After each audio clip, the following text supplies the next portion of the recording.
مٹی کا ادب کیے بغیر صحت مند اور مضبوط معاشرے کی تشکیل اور مٹی سے پیار کیے بغیر منافع بخش فصل لینا ناممکن ہے۔ سبز چارہ تو 80% سے زائد پانی ہی ہوتا ہے۔ منافع چاہیے تو جانوروں کے لیے سائلیج ہے اور ٹوٹل مکس راشن کا استعمال کریں، پھر دیکھیں جادو۔ جانوروں کے بچوں کو ملک ریپلیسر اور کاف سٹارٹر بر وقت شروع کروا دیں، آپ کا فارم منافع بخش ہو جائے گا۔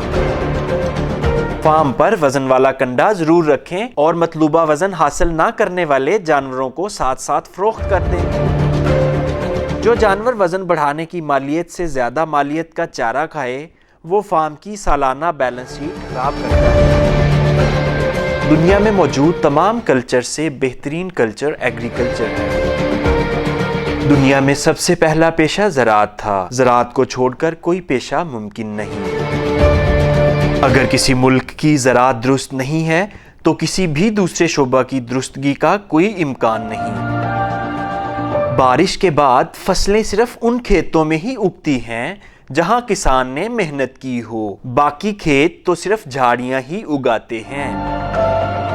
سال بھر کی ویکسینیشن کا خرچہ صرف ایک معمولی انجیکشن کے برابر آتا ہے۔ بر وقت جانوروں کی ویکسینیشن نہ کروائی تو سال بھر مہنگے ٹیکے لگواتے پھرو گے۔ حاملہ عورت کی طرح حاملہ جانور کو بھی زیادہ کیئر کی ضرورت ہوتی ہے، خصوصاً آخری 3 ماہ میں۔ اس دوران اگر حاملہ مادہ کی بہتر نگہداشت کر لی تو دودھ کی پیداوار بھی زیادہ اور بچہ بھی صحت مند۔ اگر نیکی کی نیت سے کھیتی کرو گے تو تمہاری اجناس کوئی جہاں بھی کھائے اس کا ثواب تمہیں ہی ملے گا۔ اللہ تعالیٰ نے انسان کے لیے شان و شوکت جانوروں اور فصلوں میں رکھی ہے اور ہم اسے ماڈرن لائف سٹائل میں ڈھونڈ رہے ہیں۔ موجودہ دور میں روزانہ گائے اگر 15 لیٹر اور بھینس اگر 12 لیٹر سے کم دودھ دے تو آپ کا فارم منافع بخش نہیں ہو سکتا۔ جانوروں کی تعداد بڑھانے کی بجائے معیاری جانوروں کا چناؤ کیجیے، خرچہ کم آئے گا اور منافع زیادہ۔ فارم کا دودھ تو مشکل سے اخراجات ہی پورے کرتا ہے، اصل منافع تو جانوروں کے بچے ہوتے ہیں، ان کو بھی متوازن خوراک ضرور دیا کرو۔ پروٹین اسی وقت جسم کا حصہ بنے گی جب جانور پانی پیے گا، اس لیے جانور کو ہمیشہ تازہ اور کھلا پانی وافر مقدار میں فراہم کریں۔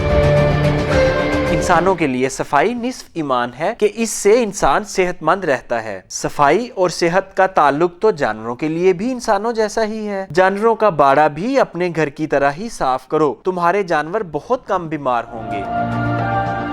جانور بول کر بتا تو نہیں سکتا مگر گرمی اور سردی اسے انسان کی طرح ہی لگتی ہے اور اس کی صحت کو متاثر کرتی ہے۔ جس دن تم جانوروں کی زبان سمجھنا شروع کر دو گے، سمجھ لینا تم ایک کامیاب کسان بن گئے۔ جیسے زیادہ کھانے سے انسان کا پیٹ خراب ہو جاتا ہے، اسی طرح زیادہ کھادوں سے زمین بھی خراب ہو جاتی ہے۔ زمین کو وہی دیں جس کی اسے کمی ہو اور یہ کمی لیب بتائے گی۔ ایک نوکری سے تو اب انسان کا گزارا نہیں ہوتا، زمین کیسے ایک فصل سے منافع دے گی؟ انٹر کراپنگ کریں صاحب، یہ آپ کے منافع کو ڈبل کر دے گی۔ کرونا وبا کے بعد لوگوں کو یقین ہو گیا کہ دنیا میں کسان ہی ایک ایسی مخلوق ہے جو ہم سب کو زندہ رکھے ہوئے ہے۔ انسانوں میں اب زمین کا سینہ چیرنے کی طاقت کہاں بھائی؟ مشینی دور ہے، زیادہ سے زیادہ کام مشینوں سے کریں۔